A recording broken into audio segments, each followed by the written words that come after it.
오늘은 말씀을 한 군데 찾는 것으로부터 시작하겠습니다. 요한복음 6장 55절.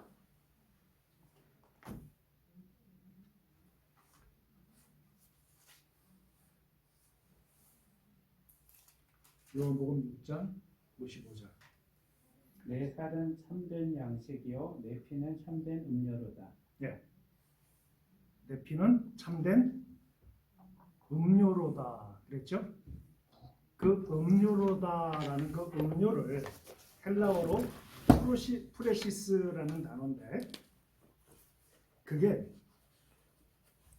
암브로시아 기억나요? 암브로시아? 아니면 넥타르 넥타 왜 음료 이름 중에 넥타 있었잖아요. 네, 넥타. 있어. 그 넥타가 신의 음료예요. 그리스 로마 신화에서 올림푸스의 12신이 생명을 유지하고 그 늙지 않는 그런 음료로 얘기하는 게 암브로시아 내지는 넥타르, 그러니까 프레시스. 지금 요한복음에서 요한이 예수님이 참된 음료로다 할 때 이 단어를 썼다는 게 놀랍지 않아요? 모르니 아직? 이런 생각 해봤어요? 내가 20살 때가 아니라 20대 초반에 예수님 믿고 얼마 안 돼서 어떤 목사님이 설교를 하시는데 이렇게 얘기를 하는 거야. 여러분, 지금 이 말씀은 이런 뜻인데 이것이 헬라어로 무슨 뜻이냐면 원어가 헬라어인데 헬라어로 무슨 뜻이냐면 이런 얘기를 다 하시는 거야. 근데 20대 초중반에 앉아서 설교를 듣다가 이런 생각이 들었어요. 신약이 전부 헬라어로 쓰였다고?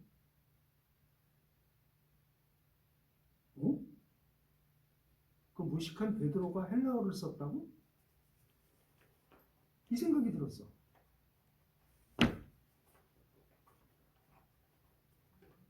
성경을 기록한 사람들 한번 생각해봐요.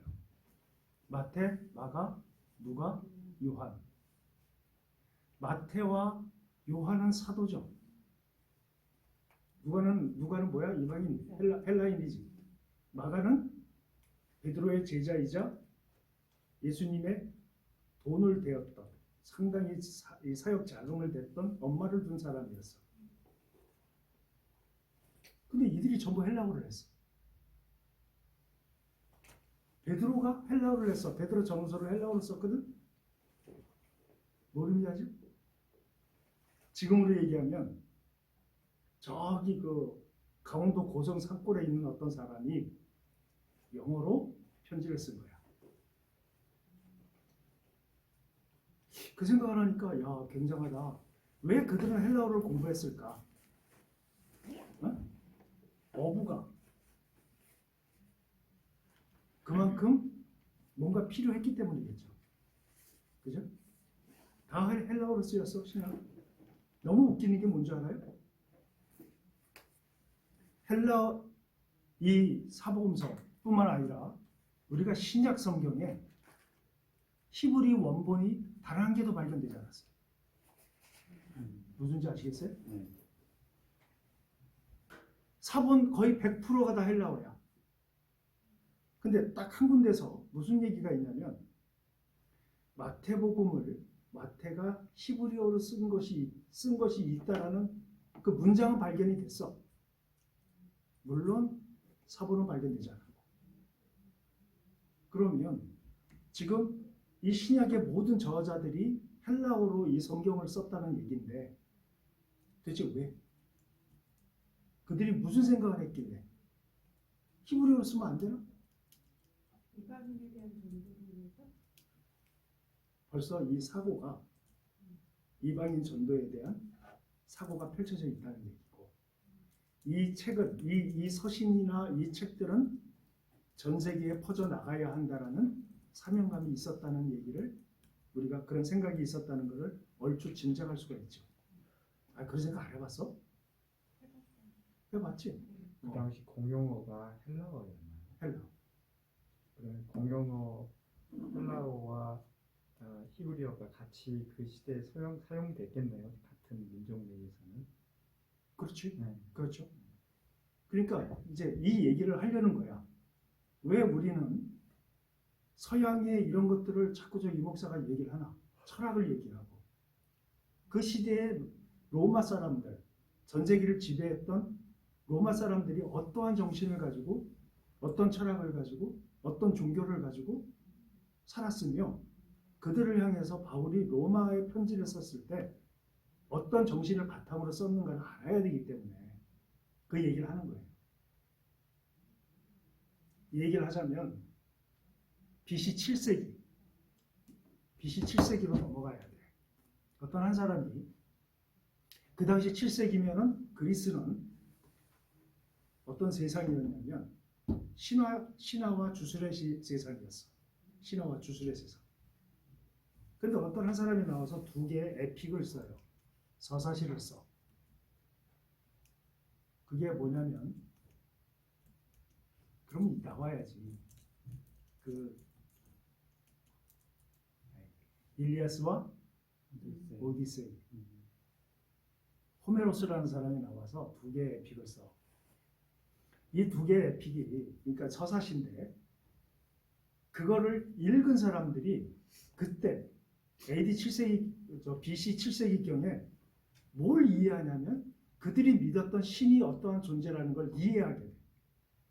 지금 우리가 알고 있는 그리스 로마 신화 있죠? 그리스 신화.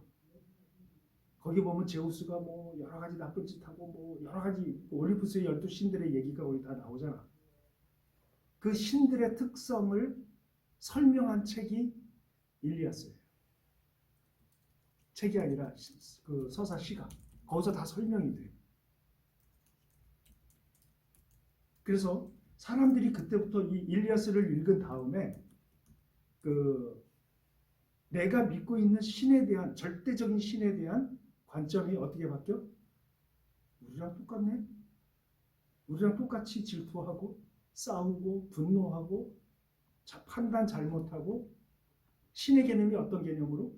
인간의 개념으로 내려오기 시작해. 이 일리아스를 읽기 시작할 때부터. 그래서 오히려 신이라는 절대적인 존재가 아니라 인간을 위해서 인간에 의한 신으로 변질이 되기 시작한 것이 바로 일리아스와 오디세이. 그래서 호메로스라는 사람은 서양의 지금의 모든 문물과 문화와 전통과 이것의 뿌리야. 여기서부터 모든 게 시작이 되는 거예요.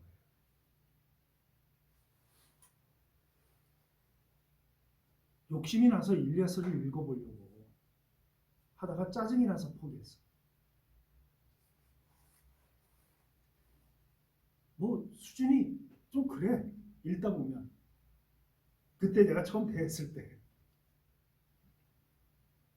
그랬다가 나중에 이제 왜 그 청강 같은 거 하고 그랬다고 했잖아요. 그 수업을 이렇게 들으면서 일리아스가 이런 의미가 있었구나. 교수들이 하는 얘기 들으면서 정리를 한 거야. 근데 이걸 기독교 관점으로 봐야 되잖아, 우리는. 이 그리스 신화를. 여기서 그 당시에 여러분 그 생각 해봤어요? 글이 먼저예요? 스토리가 먼저예요?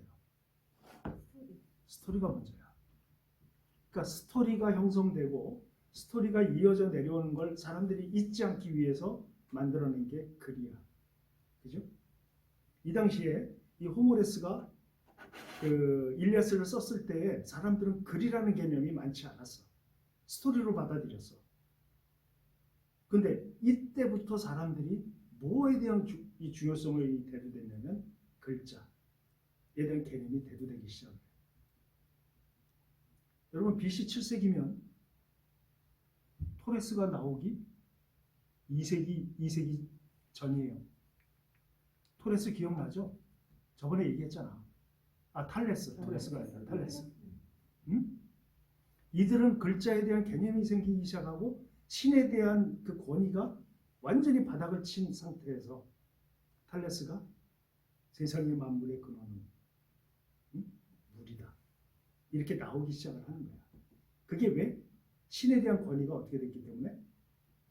떨어졌기 때문에. 그래서 그리스 신화에 나오는 모든 신들에 대한 평가, 신들을 설명해 놓은 글을 최초의 글이 바로 일리아스야. 일리아스의 내용 알고 있죠?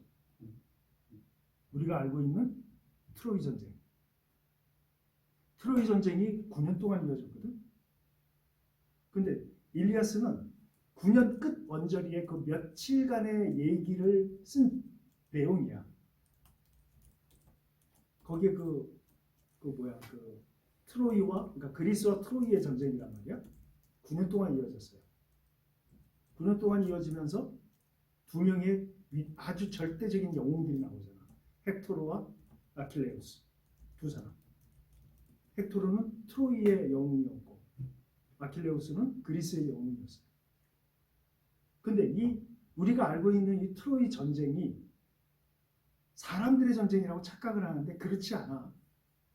이거는 올림푸스의 12신간의 전쟁이야. 일리아스를 읽어보면 신들끼리 전쟁하는 것을 인간이 수행하는 거야. 거기에 보면은 제우스는 끝까지 그 트로이의 승리를 위해서 모든 걸 계획을 했어.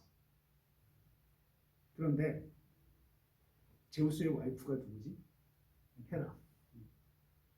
헤라가 제우스를 유혹을 해. 열심히 유혹해가지고 그리스가 이기게 합시다. 그래가지고 제우스가 넘어가 거기에. 웃기지 않아? 이게 인간이야. 이게 신이야. 이런 내용이야. 그러니까. 그리고 포세이돈하고 기억나죠? 포세이돈이 트로이를 계속 이기게 하다가 갑자기 어느 날 헤라한테 넘어간 그 제우스가 포세이돈을 불러가지고 설득을 해. 그래서 포세이돈이 넘어가. 그래서 그리스가 이기게끔 만드는 그렇게 그 스토리를. 그래서 결국 어떻게 돼? 그리스가 이기잖아. 근데 일리아스는 결론이 없는 책인 거 아시죠? 결론이 어떻게 났는지 거기에 안 적혀져 있어.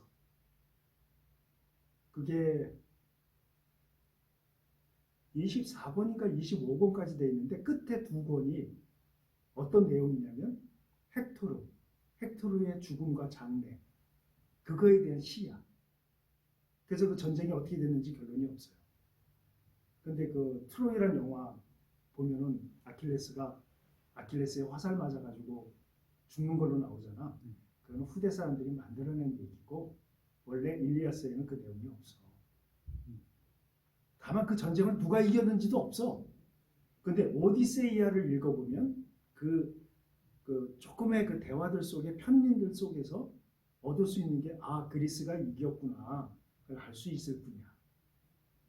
그 내용은 없어요. 아킬레스가 어떻게 됐는가 뭐 이런 내용들은. 자, 이 얘기를 하는 이유가 뭐예요?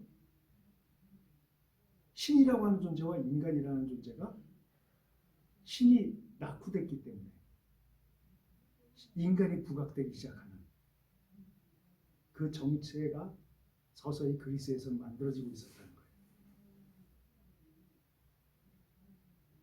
오디세이아는 누구냐면 그 트로이와 그리스의 전쟁에 아킬레스와 같이 전쟁에 참여했던, 쉽게 말하면 참모 같은 사람이야. 굉장히 머리가 뛰어나고 용맹한 사람이야. 이 오디세이아가 고향으로 자기 집으로 가는 여정을 또 그린 서사시가 바로 오디세이아거든. 그 과정 중에 우리가 왜 흔히 예수님을 안 믿든 간에 지상 최고의 가치를 두는 것이 뭐냐면 가족이거든. 가정. 그죠? 미국의 영화 같은 데 보면 인문학적으로 휴머니즘으로 사람들에게 감동을 주는 내용은 가족을 지키는 아버지, 응? 뭐 이런 내용들이 결국은 휴머니즘의 끝 언저리가 패밀리로 나오잖아. 이게 언제부터 만들어졌냐면 이때부터 만들어진 거야. 오디세이 때부터. 자, 오디세이가 전쟁이 끝나고 집으로 가려고 그래. 근데 어떤 여신이 유혹을 해. 오디세이가 전쟁이 끝나고 집까지 10년 걸리거든. 집으로 돌아가는데 10년이 걸리는데 한 여인이, 그것도 신이야, 여신이야. 여신이 8년 동안 유혹한다면 안 넘어갈 남자가 거의 없을 거라고.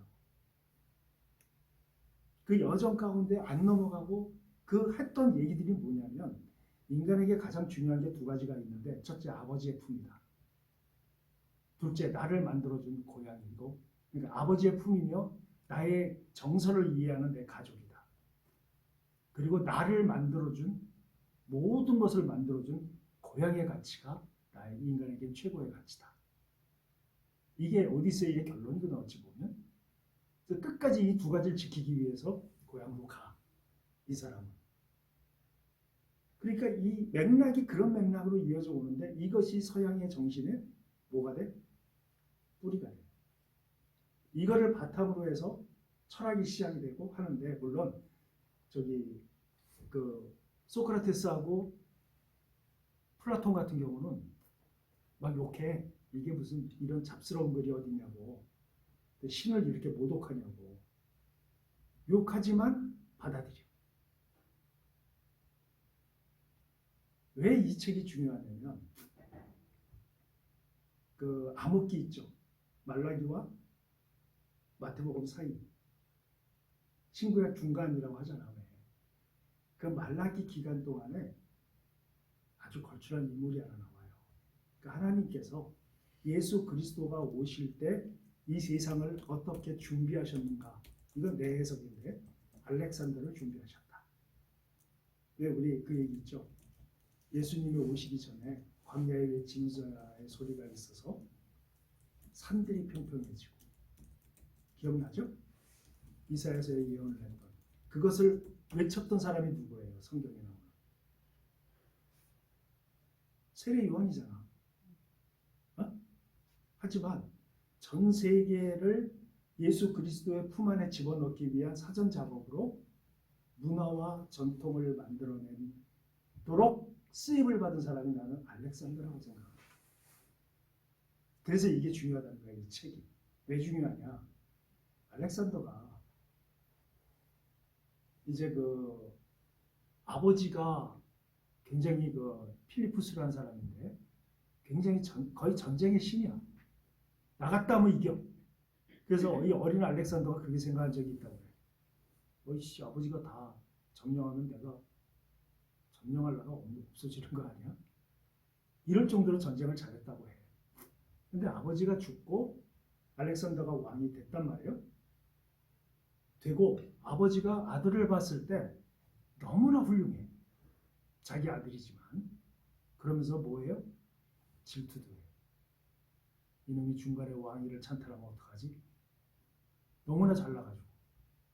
질투도 하고 그 존경도 하고 아들을 인정도 하고 그런 관계였어 아버지와.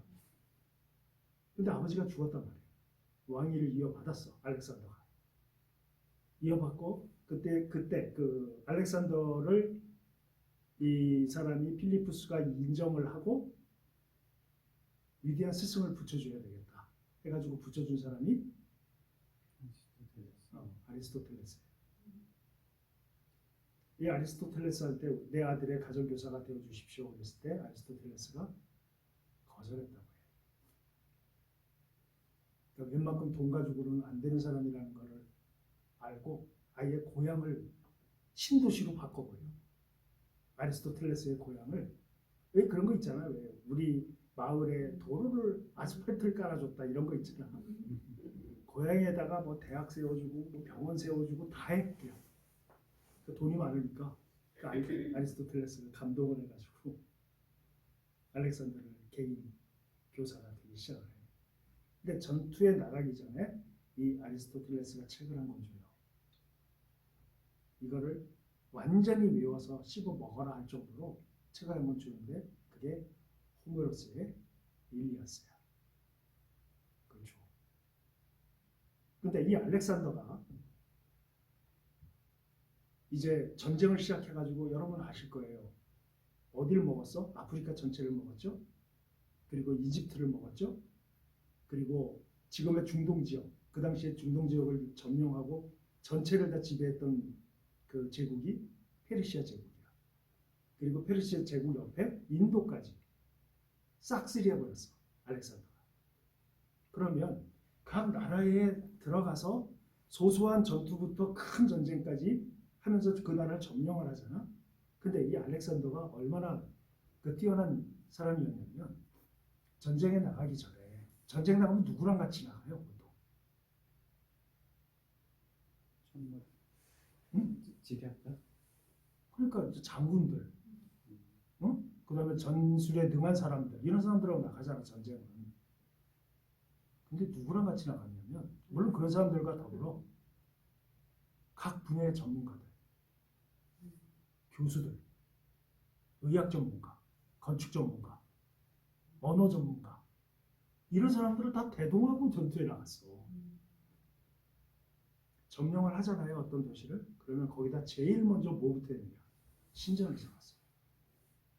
그 다음에 학교를 세우고 병원을 세우고 그곳에다가 쉽게 말하면 극장을 세우고 그 다음에 G 그러니까 뭐예요? 체육관 이걸 세우고 그 다음에 콜로세움 그 로마의 콜로세움과 같은 그런 공연장 대형 공연장 이런 걸 세우고 대형 목욕탕을 세우고 도로를 깔아주고 이런 역할을 하는데 전문가들이 필요하잖아. 그러니까 전문가들을 데려왔어. 확신하는 거야. 자기가 이길 거라는 거야. 대단한 사람이었다는 거지. 점령하는 도시마다 신전을 세우고 학교를 세우고 이거를 계속했다고. 알렉산드리아라는 이름을 호칭을 부르고 60개 내지 80개 도시에다가 그거를 계속 세워갔다. 그리고 이 사람이 정복하는 나라마다 힘썼던 게 한 가지가 있는데 그게 뭐냐면 언어의 전파야. 언어. 그때 언어가 뭐예요? 그때 언어가 헬라어야. 그러니까 아프리카 전역, 이집트 그 지역에 있는 부분들, 그 다음에 지금의 중동의 전체, 그리고 인도까지 헬라어를 공용어로 만들어버렸어요. 무슨지 아시겠죠? 그러니까 사람들은 헬라어를 쓰는 것이 굉장히 의미가 있는 거야. 그리고 또 한 가지. 헬레니즘의 문화는 특징이 두 가지예요. 헬레니즘 문화는 시각적 문화야. 그 다음에 형식의 문화예요. 시각적 문화가 뭐죠? 시각적 문화라는 것이 보기에 좋아야 돼. 보기에 아름다워야 되고 보는 거에 의해서 감동이 돼야 되고 보는 것을 즐거워해야 돼. 그래서 그림도 그 다음에 무슨 조각도 굉장히 정교하고 사람들이 감동할 만한 것들로 만들어내는 거예요. 운동하는 것도 좋아하지만 보는 걸 좋아해. 그래서 여러분 아시다시피 올림픽 경기를 한다든가 이런 부분들 그런 것을 굉장히 장려했어. 그게 언제부터 됐냐면 철학가들 그러니까 다시 말하면 탈레스가 있었을 때 피타고라스 같은 경우는 올림픽에 나가가지고 1등도 해. 그만큼 올림픽에 대해서 굉장히 열광을 했던 게 헬라니즘이야. 그 보는 것을 굉장히 중요시 여겼거든. 그래서 옷 색깔 이런 부분들도 사람들이 보기에 좋아야 돼. 오늘날 시각적으로 우리를 기쁘게 하는 것들 있잖아. 예를 들어서 TV, 영화, 뭐 이런 경주, 스포츠 이게 다 그 시절에 만들어진 거야 다. 그런 시각의 문화예요. 그 다음에 형식의 문화. 형식의 문화가 뭐야? 머리 좀 정갈하게 하세요. 맨날 잔소리하는 거. 옷도 정갈하게 입으세요. 매너 있게 사세요. 이런 부분들. 이런 것들이 다 뭐예요? 형식이야. 그런 문화가 이어져 내려왔던 게 바로 헬레니즘이에요. 우리가 흔히 얘기하는 매너라고 하는 거. 그것을 아주 강압적으로 시작한 사람이 프랑스의 루이 14세야. 루이 14세 하면 떠오르는 게 있죠. 베르사유 궁전. 응? 베르사유 궁전에 귀족들을 일부러 들어와서 살게 했다. 하면서 식사 예절을 만들어 봐. 매너를 만들어 봐. 우리 칼 왜 이렇게 쓰는 거 있잖아. 이게 전부 그때 만들어지는 거거든. 그때 완성이 된 거거든. 어떻게 문을 열어주고 여인이 들어오게 하고 뭐 손을 잡아준다든가 뭐 이런 여러 가지 매너들을 베르사유 궁전에서 하게 만들었다. 그래서 그 어떤 그 역사학자가 그렇게 얘기를 하더라고. 우리가 지금 사는 매너는 알렉산더가 시작을 했고 루이 14세가 형식화했으며 그것을 행동으로 옮긴 사람들은 영국인들이다. 이렇게 연결하더라. 지금 우리는 그 문화의 그 환경 가운데서 우리가 살고 있는 거야 지금. 누구로부터? 알렉산더로부터. 그리고 그 알렉산더가 일리아스를 읽고 아주 매일 읽었다고 그래 그거를. 그걸 갖다가 그대로 신전을 지으면서 올림푸스의 12신전 파르테온이라고 기억나? 파르테온 신전이 그 끝에 이렇게 보면 올림푸스의 12신이 이렇게 조각으로 새겨져 있다.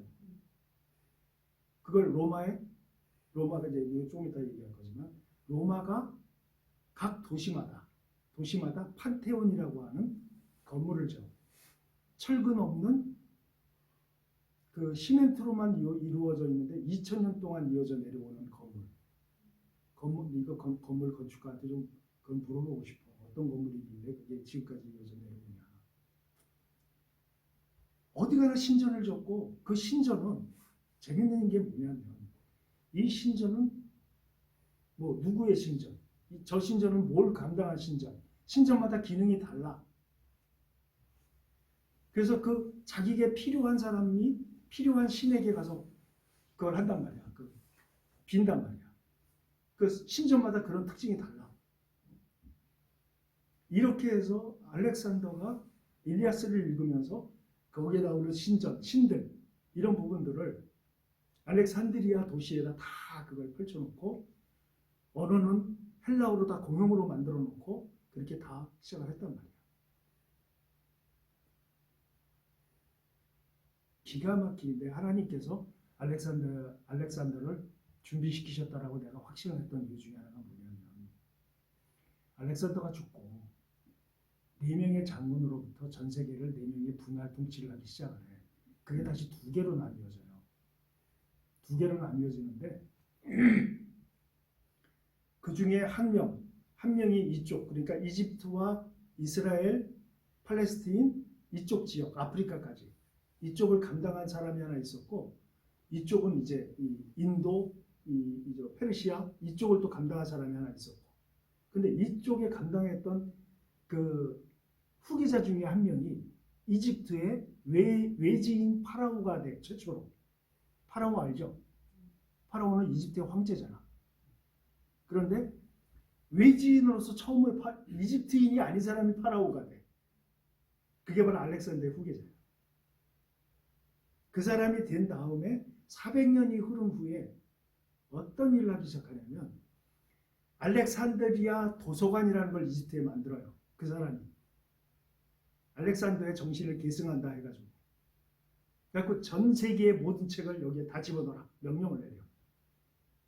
그래서 전 세계 책들을 다 모집을 하는데 한 권이 빠진 거야. 그게 뭐? 성경. 저기 이스라엘이라는 나라에 그 사람들이 보는 오경이라는 책이 있는데 그것도 여기에 넣어야 될 것 같습니다. 이렇게 제안을 해. 근데 그거는 헬라어로 안 돼 있거든. 이게 읽을 수가 없는 거야. 그래서 안 되겠다. 그러면 그 나라 사람들에게 요청을 해라. 당신의 오경을 헬라어로 번역을 하라고. 그 정중히 그 사람들을 초청을 해라. 그래갖고 초청된 사람들이 바로 각 지파에 6명씩 해가지고 72명이 와야 되는데 그 중에 70명만 왔어. 무슨 연인지는 몰라. 혹설에 의하면 토사광난에 걸려가지고 2명이 못 왔다 이런 얘기가 있는데 그거는 뭐 야사니까. 아무튼 70명이 와서 히브리어로 돼 있는 것을 헬라어로 모세오경을 번역을 해요. 그게 70인역이라고 그러거든. 그게 헬라어로 번역되는 순간 어떤 일이 벌어졌을까? 모세오경이 전 세계인들 헬레니즘 문화권 속에 있는 사람들에게 읽혀지기 시작하는 거야. 72년이 그렇게 번역됐다는 얘기를 역사책 그걸 보면서 하나님이 알렉산더를 준비하셨구나. 암흑기시기. 예수님이 선지자가 없는 그 400여 년이 넘는 말라기 이후에 마태복 예수님 등장 전까지 400년의 기간에 그 사이거든 딱 헬레니즘이 시작된 게. 이 하나님의 준비였구나. 그런데 헬레니즘 문화가 그렇게 다 이렇게 포진이 됐단 말이에요. 근데 이탈리아 반도에서 그 티베르 강가에 쌍둥이 형제가 있었어요. 준비한 걸 다 시간이 아무튼 그냥 생각난 대로 얘기할게. 어? 쌍둥이 형제가 있는데 이 쌍둥이 형제의 이 조상으로 올라가면 그리스 로마 그리스 신라까지 올라가. 쌍둥이 형제가 태어났는데 아무튼 뭐 복잡한 그 과정 가운데 태어났는데 이 두 아이 중에 한 아이가 이름이 로메로스고 또 한 아이 레무스. 땡큐. 두 아이가 있는데 두 아이가 나라를 세워요. 근데 이 동생이 아이씨 다 차지하고 싶어. 그러니까 침범을 했다가 형이 죽여버려. 그래서 이 로메로스가 하나의 왕국을 세우는데 이름을 로마라고 바꿔. 내가 세운 나라는 로마다. 근데 전설에는 이 두 아이가 그 삼촌에 의해서 버려지거든.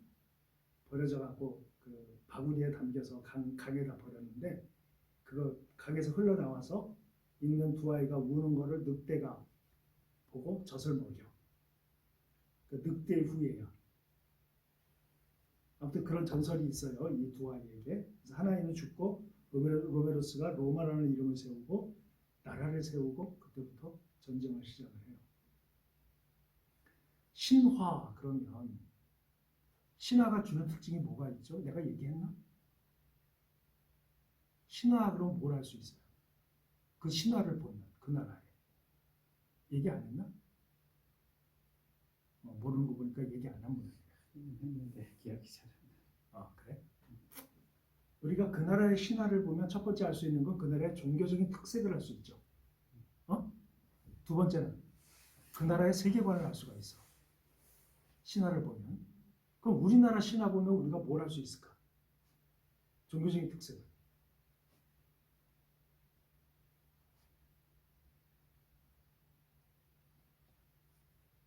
도테르미즘이잖아. 호랑이와 곰하고 신하고 만나는 거잖아. 그죠? 도테미즘이 있는 걸로 알 수 있고 도테미즘이 있는 민족은 반드시 범신론을 따르게 돼 있어요. 범신론이 뭐야? 모든 사물에 신이 깃들여져 있다. 이건 정신이죠. 그러니까 우리나라 사람들은 나무에도 정령이 있고 바위에도 있고 뭐 산에도 신령한 산이 있고 막 그러잖아. 그래서 신으로 떠받쳐졌던 것이 지리산하고 우리나라 한라산 같은 경우 거의 신으로 떠받쳐진 산이란 말이야. 그러니까 우리나라의 우리 민족의 종교색은 도테니즘과 범신론이라는 걸 알 수 있죠. 그죠?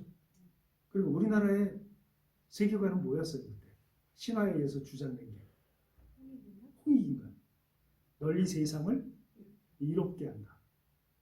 그러니까 그 나라 사람들은 종교적인 게 우리나라 사람들은 종교적인 게 도테니즘과 범신론 그리고 세계주의적 사고를 가지고 있었다. 그걸 세계관으로 알 수 있는 거잖아. 그러니까 신화는 그것들을 가르쳐 주는데 도대체 이 그리스 로마 신화는 그리스 신화는 뭘 가르쳐 주는 거예요? 첫 번째 다신론. 그죠? 신이 많잖아. 신적인 종교적인 색채는 다신론. 그다음 세계관. 뭘까? 그렇지. 인간의 가치. 거의 어느 수준이야? 신의 수준이잖아. 아주 절대적인 본주의. 그걸 그 신화를 통해서 우리가 알 수 있는 거예요. 이게 그대로 헬레니즘에 녹여서 들어간다. 그래서 그 당시에 그리스는 우리가 지금 알고 있는 민주주의의 강력한 토대를 만들어낸 나라잖아. 그죠? 그리고 이 헬레니즘의 정신, 코스모폴리탄 정신이 뭘 낳았냐면 로마의 만민법의 기초가 됐단 말이에요.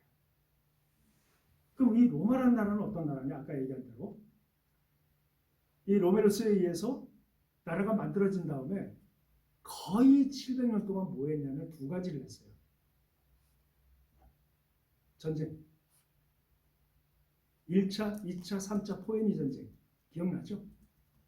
응? 아주 그냥 생사를 건 싸움들이었다고. 그러니까 포에니 전쟁 3차에 거쳐서 완전히 승리를 한 다음에 아예 그 지역을 갖다 아프리카라는 이름을 붙여버려.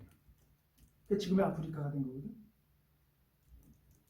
그걸 이기고 나서 이 사람이 이 로마가 또 어떤 일을 했냐면 기가 막힌 일을 했는데 그게 뭐냐면 공화정 정치야. 그러니까 전쟁을 하고 내정이 굉장히 힘들었어요. 공화정이면 어떻게 되지? 세 개의 집단이 나오죠. 로마에. 첫 번째는 원로원, 두 번째는 신인, 그 다음에 집정관, 체제. 이게 세 가지로 나뉜단 말이야. 로마가 그렇게 전쟁을 해서 나라를 영토를 넓힘과 동시에 나라의 내정은 공화정으로 가져갔다.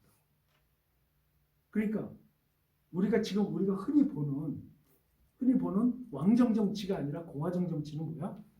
지금 우리가 공화정 아니야. 민주공화국이잖아, 우리나라가. 그러니까 권력이 나뉘어져 있는 거란 말이야. 그러니까 로마가 그 당시 로마가 그 공화정 정치를 가져갈 때 주변국은 전부 왕정 정치였거든.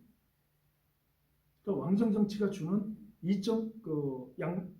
긍정적인 면도 있지만 부정적인 면도 있잖아. 긍정적인 면은 안정이 돼 있다는 거, 왕에 의해서.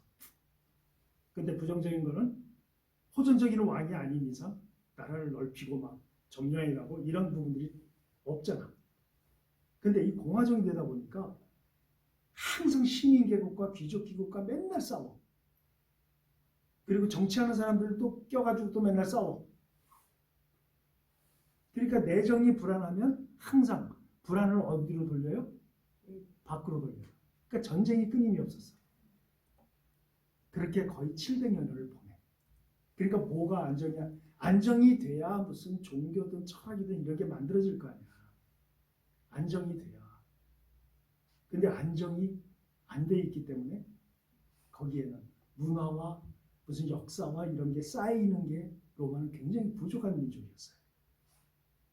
그래서 로마가 어떤 방식을 채택하냐면 그리스의 문화와 전통과 그리스의 그 종교와 이런 모든 걸 다 가져와. 여기까지 기억이 나죠? 네, 잠시 끊었다 합시다.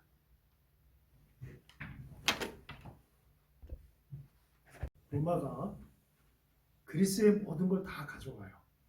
정치, 경제, 문화, 사회, 전반적인 걸 다 가져와. 내가 짜증이 났던 게 그리스 신화에 나오는 신들을 그대로 가져왔는데 창피했나 봐. 이름을 바꿔. 근데 그 이름을 바꾼 걸 내가 그때 외우려고 그랬거든. 정말 짜증나. 내가 이런 것까지 외워야 돼. 그래서 그냥 포기했어. 그러니까 여러분 그냥 이렇게 그냥 생각나는 대로 아프로디테, 미의 여신. 이게 뭘로 바뀌어요? 로마로 와서 비너스로 바뀌어. 그렇게 이름만 바꿔. 그 다음에 술의 신, 디오니소스. 그걸 뭘로 얘기해요? 바쿠스. 그게 지금의 바카스. 그런 식으로 이렇게 바꿔. 그걸 내가 다 외워야 되겠냐고 짜증나게. 아무튼 그랬다는 거만 그 당시에 생각이 났어. 아이씨 이거 외워 말어 하다가 안 외웠어. 그냥 알기 쉬운 것만 그냥 이렇게 그런 식으로 신까지 다 가져와. 아까 얘기했죠. 알렉산더가 세상을 점령했을 때 뭘 세웠다? 처음에? 신전을 세웠다. 학교도 세우고 요걸 그대로 로마가 그대로 해. 아시겠어요? 로마가 점령한 지역에 그대로 알렉산더가 했던 그대로 다 해. 그럼 로마에는 뭐가 있다는 얘기예요? 신전이 있다는 얘기지. 어떤 신전?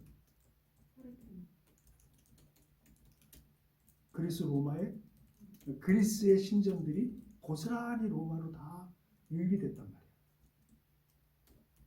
자, 로마는 농경지 사회예요. 당시에 농업과 뭐야 저기 목축, 농목축 사회야. 로마는. 그리고 실질적으로 돈이 되는 것은 통상업이야. 상고업. 통상. 로마는 하루아침에 이루어지지 않는다. 그 얘기가 어떻게 나왔어요? 그 얘기가 어떻게 나왔냐면 아까 얘기한 대로 BC 7년경에 BC 7세기에 로메로스에 의해서 세워진 나라가 쭉 이어져 왔는데 700년 동안 이어져 왔잖아요. 근데 문화와 전통과 신화와 이런 걸 쌓을 시간이 없었어. 왜? 내정과 외정이 700년 동안 이어진 나라야. 무슨 뜻인지 아시겠죠? 그러니까 나라의 정체성을 세워야 될 거 아니야. 그러니까 그리스를 가져온 거야, 다. 그리스의 철학도 가져오고 문화 뭐 다 가져왔어. 그러니까 그리스의 철학을 가져왔는데 그 중에서 가장 핵심적인 철학이 두 가지가 있었단 말이야. 그 저번에 공부했던 내용이에요. 에피쿠로스파하고 스토아파가 핵심을 이뤄.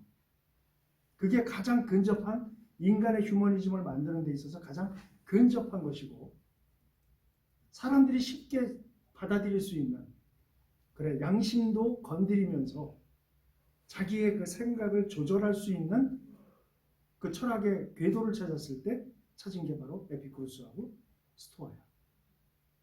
기억나죠? 금욕이 있고 금욕을 절제하지 못했을 때 죄책감도 들고 거기에 가치 부과를 하거든. 자기 자신에 대한 그런 여러 가지 것들을 다 가져와. 그리스에서. 로마는 그리스의 모든 걸 가져왔다고 보면 돼요. 그러한 상황에서 그렇다 한다면 몇 가지를 한번 다 스킵하는구나. 로마가 중요하기 때문에 이제 로마 얘기할 거예요. 바울이 로마서를 썼을 때 그때 왕이 누구였다고 그랬죠? 기억나죠? 네로 있잖아. 네로. 네로가 왕으로 있으면서 그 펼쳤던 스토아 철학. 왜? 그 사람의 스승이 누구였어요? 세네카. 세네카는 전형적인 초기 기독교의 스토아 철학자야. 이 세네카에 의해서 그 나라의 국부거든. 세네카가 국부야 거의. 네로한테 매일 숙제를 줬다고. 이거 생각해 보세요. 이런 경우는 어떻게 하실 겁니까? 계속 숙제를 계속 줬거든. 네로는 숙제하느라고 정신이 없었다고. 어린 나이에. 그게 전부 스토아 철학이었어. 아시겠어요? 그럼 나라 정책을 필 때 어느 정신으로 했겠냐고. 그러니까 철학적 관점이 전부 다 스토아 철학으로. 스토아 철학이 생기면 자연히 뭐가 생겨요? 그 반대가 생기죠. 그 이쪽이 또 강조되면 이쪽이 또 또 대두되고 이게 번갈아가면서 이렇게 나왔단 말이야. 로마의 그 당시에 종교도 한번 생각해 보자고. 자, 농목적 사회라고 그랬죠? 그러면 어느 신이 가장 대두가 됐겠어요? 로마는 태양의 제국이거든. 그러니까 해신이죠. 그러니까 우리 해를 섬기는 나라가 많았잖아 옛날에도. 바벨론 종교의 핵심이 해야. 1월 성실할 때 그 일이 해잖아. 로마도 해를 섬기는 나라였어. 해를 섬기는 나라는 바알의 특징이잖아. 바알이 어떤 신이에요? 비도 내려주고 때에 맞춰서. 응? 바알에게 빌면 기우제하면 비도 내려주고. 풍요의 신. 뭐라 무슨 신? 풍요의 풍요의 신. 생각나죠? 그리고 농사를 관여하는 모든 신, 바람신, 물신, 다 이 신전이 다 있었단 말이야. 아시겠죠? 그 신전에 와서 모든 것을 다 해결을 했어, 종교가. 그러니까 한 지역에 다양한 신들이 다 있었잖아. 바울이 아덴에 가기 전에 아덴에 가서 도시의 전체가 다 우상이 가득한 걸 보고 어떻게 했다? 분개했다 그랬잖아. 그 왜 신이 그렇게 많았겠어요? 바로 이러한 배경이 있는 거야. 오케이? 그러니까 바울이 그런 걸 경험하고 그리고 또 한 가지 결정적인 건 바울이 서신서를 뭘로 썼다? 헬라어로 썼다. 이것도 놀랍지 않아? 난 굉장히 그때 유레카 그랬거든. 나만 그랬나? 아이씨. 아, 바울이 영어를 공부했구나. 당시 헬라어를 공부했구나.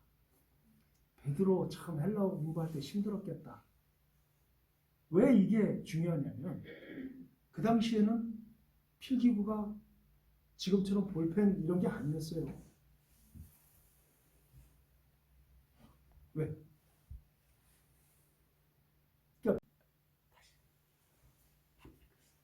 그러니까 필기구가 지금처럼 이렇게 많이 있던 시절이 아니잖아. 그러니까 주로 어떻게 했을까? 사람들이 그 당시에 헬라어를 공부하는 데 있어서 교과서를 썼던 책이 있어요. 그게 일리아스 앤 오디세이야. 아시겠어요? 그걸 갖다가 널리 읽혔다고 그래. 그래서 상상을 했어. 베드로가 일리아스와 오디세이를 읽었다. 재밌지 않아? 아이씨, 무슨 소리가 안 나오네. 소리만 안 나오고 웃었어요. 왜냐하면 당시에는 종이나 연필이나 이런 게 흔한 시절이 아니었어요. 그러니까 스토리로 머리로 이해하고 머리로 외워서 공부했다는 얘기거든. 그래서 웬만한 사람은 헬라어를 공부하기가 힘들었어. 근데 우리의 어부 출신이신 베드로가 헬라어를 공부했다는 얘기야. 아는 거죠. 이걸 하지 않고서는 하나님의 말씀이 전파되기 힘들겠다.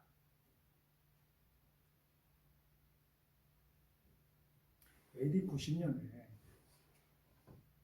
얌니아라는 곳에서 유대 율법학자들이 모여요. 모여서 뭘 했냐면 그 당시에 그 모세 오경을 비롯한 모든 구약에 하나님이 주신 말씀이다라고 주장되는 책의 종류가 200가지가 넘었어요. 그 중에서 이것만이 하나님의 말씀이다라고 39권을 추려내는 작업을 해. 얌니아 회의라고 해요. 그래서 AD 90년에 우리가 아는 구약이 완성이 돼. 우리가 읽는 39권이 그때 결정이 된 거야. 왜 그랬냐 이 사람들이. 왜 갑자기 수백 가지가 넘는 구약의 그 책 내용들을 왜 그때 가서야 부랴부랴 했느냐. 이게 야수당은 그러니까 예수와를 따르는 자들이 갑자기 막 서신을 헬라어를 공부해가지고 막 주고받고 이걸 책으로 만들고 작업을 했다는 소식을 들어. 이거 큰일 날 일이거든 이거. 그들이 볼 때는 안 되겠다. 이들이 성경이라고 규정하기 전에 우리가 먼저 해야 되겠다. 이 작업이 있었던 거야. 그때 우리 신약 성경을 썼던 저자들이 어느 것을 정경으로 할 것이냐 고민 많았거든. 그래서 그때 이것을 정경으로 하자라고 이렇게 꼽은 책들을 대부분이 뭐예요? 헬라어야. 그죠? 알렉산더를 준비하시고 헬라어를 보급하시고 70인경을 쓰게 하시고 그걸 통해서 아람 사람, 그러니까 이제 헬라사 로마 전체, 로마 제국 전체 사람들이 70인경을 보게 되고 그리고 신약을 헬라어로 써서 신약을 완성시키고 그 정경화 작업을 했단 말이야. 네? 신약도 정경화 작업할 때 굉장히 오래 걸렸어. 4개의 성경이 있다고 그러죠? 기억나? 자꾸 이제 내가 얘기하면 생각이 날 거야. 그걸 정리를 해두라고. 정경이 있고, 위경이 있고, 외경이 있고, 대경이 있었지. 처음 들어? 이렇게 4개의 그 성경 정경화 작업할 때 4개가 이렇게 구분이 돼 있었어. 위경이 뭐예요, 위경? 완전히 가짜. 어? 유다 복음 같은 거. 그렇지. 외경은 야사? 정경은 아니지만 그래도 정경과 유사한 정경에 근접한 책을 외경이라고 그래. 그래서 정경은 정경이고 그 다음에 대경은 성경 내에서 좀 충돌이 되게 나타나. 이거를 정경으로 넣어야 되냐 말아야 되냐를 고민했지만 정경이 된 책들 그걸 대경이라고 그래. 우리가 아는 아가서, 베드로 후서, 요한계시록, 에스겔, 전도서 이것들이 전부 대경이었어. 대경이야.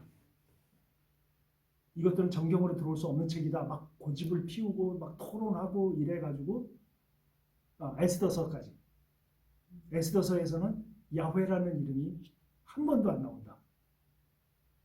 그래가지고 이건 정경이 아니다. 이런 식으로. 아무튼 대경이 그런 책들이야. 이런 작업을 거쳐서 한다는 얘기를 듣고 구약 율법학자들이 모여서 39권을 완성을 했단 말이야. 자, 39권이 이미 헬라어로 번역이 됐죠? 70인경. 그리고 27권의 정경으로 채택된 책들이 전부 헬라어죠? 그러니까 알렉산더가 얼마나 큰일을 했는지 알 수 있다는 거야. 강력하게 점령한 나라마다 뭘 했다? 헬라어를 주입을 시켰다. 그래서 그 중간기에, 그러니까 암흑기, 예수님 오시기고 중간기에 이스라엘 사람들이 어떤 삶을 살았는가 보면 헬라니즘 문화가 얼마나 강력했는지를 알 수 있어요. 예수님 중간기에 우리가 아는 몇 개의 분파들이 생기기 시작하고 만들어지거든요. 그 중간기에. 언젠가 이제 시간이 있으면 중간기에 대해서 공부할 날이 있을 거야. 어느 전쟁이 있었고 우리가 아는 어떤 파들이 만들어졌는가 그 중간기에. 여러분 잘 아는 바리새파,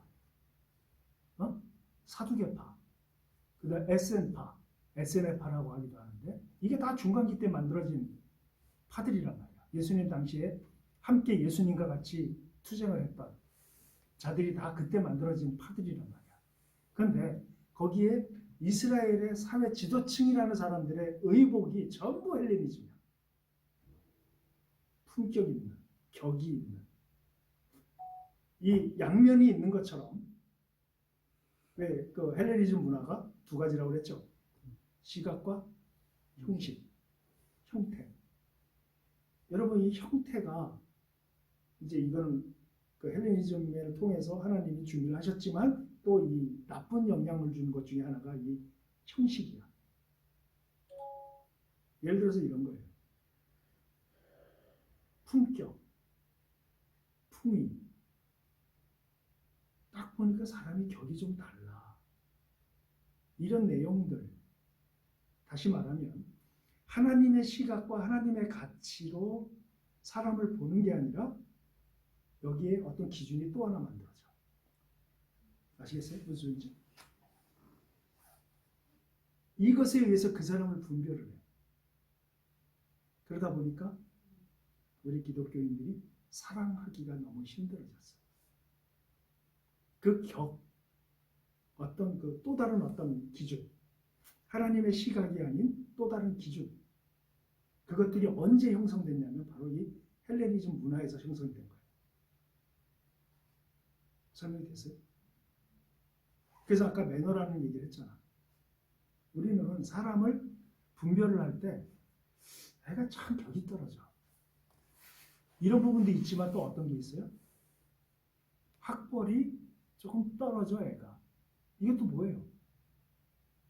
또 다른 기준이잖아. 그죠? 예를 들어서 한 가지만 이제 내 설교할 때 얘기를 했던 건데, 새 계명을 너에게 주노니 서로 사랑하라. 그러셨단 말이야. 그러면 우리는 그 말씀을 처음 들으면 어떤 반응이 와요? 아, 사랑해야지. 맞아. 예수님의 가르침은 전부가 사랑이니까 주님 나를 사랑하는 사람으로 좀 만들어 주시옵소서. 우리 그렇게 반응하잖아. 정상적인 반응이죠. 근데 우리는 거기에 묵상을 한번 더 들어가야 돼. 왜 예수님이 이렇게 말씀하셨을까? 왜? 왜 사랑하라고 하셨을까? 그러니까 그 우리 요한복음 13장 34절 35절에 나와 있는 것처럼 너희는 서로 사랑하라. 그러면 우리가 사랑해야 되겠다라는 어떤 교훈을 얻지만 한번 묵상에 더 들어가야 되는데 왜 예수님이 사랑하라고 하셨을까? 이제 느닷없는 질문을 해요. 예수 그리스도 사랑하라고 하셨는데 왜 그러셨을까? 이렇게 물어보면 잠깐 머뭇거려. 대부분의 사람들. 동의가 돼요? 무슨지? 아, 사랑해야죠. 본능인데. 근데 왜 해야 되죠? 여기에 대한 질문에 대한 답을 하기가 쉽지가 않아. 일방적이야 너무 성경은. 그래서 사랑하라. 예수님이 그렇게 말씀하셨으니까 우리의 반응은 사랑을 해야지 나도 사랑하는 사람이 되면 좋겠다 이거지만 한 번 더 생각해서 왜 그러셨을까를 알면 아 이거 해야 되는 거구나 이 생각을 할 거 아니야? 그러니까 성경에 나와 있는 그 언어의 그 밑 언더라인에 하나님의 마음을 읽어야 돼. 성경은 그것까지는 적혀 있질 않아. 오케이? 왜 사랑하라고 하셨을까? 하나야.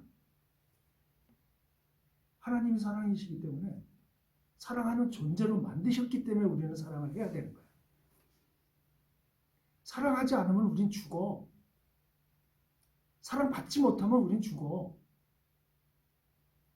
영생할 수 없는 존재로 만드셨기 때문에 하나님이. 그래서 명령하시는 거야. 여러분 명령의 의미를 알아요? 명령? 명령이라고 하는 것은 뭐야?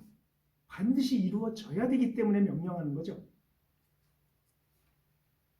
반드시 안 이루어져도 되는 일이면 뭘 하면 돼? 충고하면 되잖아. 권면하면 되잖아. 그죠? 근데 명령이라고 하는 것은 반드시 이루어져야 되기 때문에 하시는 거야. 근데 사랑하라는 명령이야. 이루어져야 되기 때문에. 하나님이 태초에 만드실 때부터 아예 사랑받고 사랑해야 되는 존재로 만드셨어. 왜? 하나님이 사랑이시기 때문에.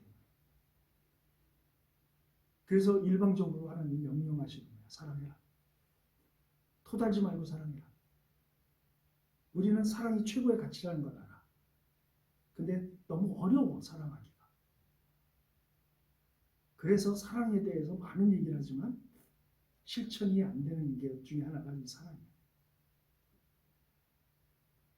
아무튼 로마 얘기하다 갑자기 좋아하는데 로마는 그리스의 모든 걸 가져와서 모든 걸 판박이처럼 운행을 했고 이것을 우리 하나님을 믿는 사람들이 그대로 그것에 맞추어서 갔다는 얘기예요. 그래서 아까 우리 서두에 읽었던 요한복음 6장 55절 말씀에 프루시아라고 적혀있는 그 단어가 그리스 로마 신화의 안드레시아 그 단어랑 그 똑같은 단어거든? 왜 이렇게 썼을까? 요한은 이미 아는 거야. 그렇게 해야만 이 사람들이 읽어서 아 이게 그 내용이구나. 저번에 우리 흥정제 얘기했던 것처럼 로마서 1장의 로고스 얘기도 그 얘기야. 요한복음 1장을 딱 읽은 헬라인 그들이 알고 있던 로고스는 범신론이거든. 신이 아니야. 신이 아니지만 신이야 걔네들한테는. 우리가 아는 유일신 하나님의 개념이 아니야. 온 우주와 자연과 나와 합일이 되어서 이것을 설명할 수 있는 지적인 능력을 지닌 내가 설명한 그 결정체, 진리가 로고스야, 얘네들한테는. 그런데 뭐라고 요한이 표현했어? 태초에 로고스가 있었는데 이 로고스와 우리와 함께 계셨다. 이게 헬라인들에게는 결정적인 정점이 되는 내용이야. 헬라인이 그 로고스를 읽었을 때 아, 우리가 알고 있던 로고스가 바로 예수 그리스도구나. 여기랑 연결을 시키는 거거든. 그게. 요한복음 1장 1절에. 그래서 요한복음 강의할 때 최초로 이 태초에 말씀 계신가 할 때 이 말씀에 대한 강의를 할 때 이 로고스를 그렇게 설명을 한다. 내가 준비한 그 요한복음 강의는 그렇다는 얘기야. 그렇게 그 시대의 사람들이 알 수 있는 언어로 사복음서를 썼다는 거야. 무슨지 아시겠어요? 만약에 헬라어를 채택하는 것이 하나님의 뜻이 아니었다면 헬라어 채택 안 했을 거라고. 그죠? 근데 일명열의 없이 다 헬라어로 성경을 썼어. 그 얘기는 무슨 얘기? 로마의 그 전 세계적인 만민주의, 응? 그 알렉산더의 코스모폴리탄 마인드가 그대로 만민주의로 로마로 이어져 와갖고 전 세계로 이어져 가는 거야. 그래서 두 가지 얘기가 있죠. 첫 번째 로마에 대한 얘기. 로마는 하루아침에 이루어지지 않았다. 왜? 700년 동안 전쟁, 공화정 내정, 그 숱한 죽음과 반목과 이것이 거듭되면서 이루어진 게 로마야. 공화정 시대가 쭉 오다가 처음으로 더 이상 안 되겠다 해서 황제국, 왕정 국가로 바꾼 사람이 카이사르야. 공화정을 끝내고. 그 카이사르가 누구냐면 바로 예수님이 가이사의 것은 가이사에게, 하나님 것은 하나님 할 때 그 가이사가 바로 카이사르야. 우리 신약 성경 읽으면서 그런 내용들이 나오잖아. 카이사르가 왕정을 다시 시작하려 해서 공화정파들에게 어떻게 돼? 암살당하잖아요. 다시 공화정으로 가야 된다고 해서. 기억나죠? 그 시대에 예수님도 로마 황제의 이름을 언급하셨고 바울도 철학과 모든 영역에 대해서 설명했고 또 철학자들과 논쟁한 내용이 사도행전에 나오고 이런 내용들을 봤을 때 우리가 로마서를 보면서 앞으로 로마서를 공부할 때 모든 관점으로 많은 관점이 성경과 헬라어 그리고 로마 이런 관점들이 우리가 로마서를 공부하면서 하나씩 아 이건 이런 맥락에서 나왔구나 이건 이런 맥락에서 나왔구나 그런 부분들을 이해하게 될 거예요. 그들의 종교, 로마의 종교를 얘기하고 이제 오늘 마치도록 합시다. 로마인들은 여러분 그 다신교의 특징이 있어요. 다신교의 특징은 신에 의해서 인간이 규정되는 게 아니라 인간에 의해서 신이 규정이 돼. 무슨지 아시겠죠? 그러니까 농사를 짓는 시대의 사람들이기 때문에 뭐가 중요해? 날씨를 관장하는 신, 풍요의 신 이런 신들이 굉장히 대접을 받는 그런 시대였단 말이야. 그러니까 유사해요. 신전에 가서 뭘 빌겠어? 이번에 우리 풍년 나게 해주세요. 응? 그리고 정치하는 사람들은 가갖고 저주하기도 하고 신전에 가서 저주하기도 하고 그리고 다양한 자기의 그 바람들을 자기에게 맞는 신에게 가서 빈단 말이에요. 이렇게? 그리고 로마는 그리스 시대, 그리스 철학자들이 나왔던 그 소피스트들, 상대주의자들과 절대주의자들로 소크라테스를 대변해서 나왔었던 그 초기 그 철학 시대. 예. 동성애가 굉장히 장려됐던 시절이거든. 그 당시에는 사회적인 품격이 있고 배움이 높은 사람일수록 동성애를 옹호했어요. 그거 행했고. 어떤 바탕이냐?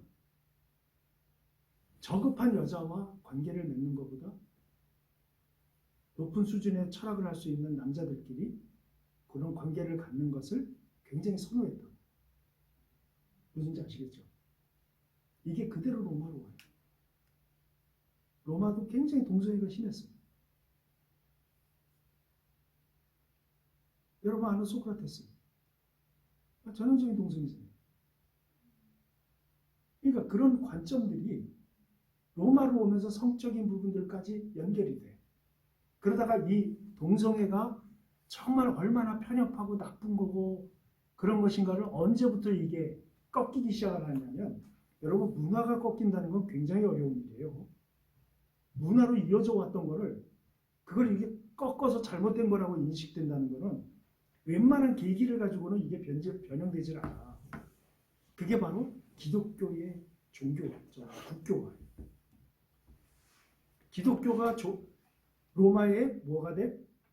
대표적인 종교가 되면서 완전히 거꾸러지기 시작한 문화 중에 하나가 바로 동성애 문화야. 그 전까지는 거의 동성애가 뭐 판을 쳤어요. 루이 14세의 동생이 자기 여자 본부인과 동성애자하고 함께 살았어. 아시겠어요? 양상이잖아요. 그걸 그 사람들이 다 인정을 했어. 나중에 여러분 언제 한번 기회 있으면 루이 14세를 좀 연구를 좀 해요. 그 다 내가 얘기하긴 좀 시간이 좀 그렇고 그 루이 14세를 읽어보면 그 위대한 그러니까 큰 사람이 겪는 인간적인 면 그리고 종교적인 특성 그리고 대인관계의 특성 그리고 권력의 유지 이런 게 아주 집약된 인물이 루이 14세야. 그러니까 한번 뒤에서 한번 읽어봐요. 아무튼 로마의 그런 걸 받아들이다가 종교에 의해서 꺾어진 게 여러 가지 것들이 있는데 국교가 되기 이전까지 AD 1세기, 2세기간, 그 200년간 박해와 그게 굉장히 심했잖아요. 응? 심하면서 그 당시에 로마 종교는 아까도 얘기했지만 신에 의해서 인간이 규정되는 게 아니라 인간에서 신이 규정되는 그런 종교적 색채를 가지고 있었다. 그러니까 다신교 그리고 범신론이죠. 이것이 아주 그냥 평안에 있었어.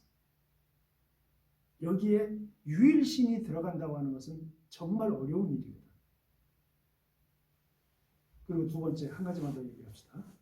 당시에 개신교인들을 굉장히 괴롭혔던 정책 중에 하나가 뭐였냐면 황제 숭배 사상이었어요. 황제 숭배 사상. 자, 무슨 일을 거래를 할 때나 또 뭐 이렇게 정부의 어떤 일을 할 때나 우리 왜 이런 얘기하죠? 좋은 아침입니다. 이런 거 있잖아. 좋은 아침입니다. 뭐 안녕하세요. 뭐 이런 거. 황제를 찬양합니다. 이게 인사였어. 이거 안 하면 못 들어갔어. 지금 마스크 안 쓰면 못 들어가는 것처럼 관공서에 들어갈 때 황제를 찬양합니다. 이러고 들어가야 돼. 그렇지 않으면 일치 아무것도 못했어.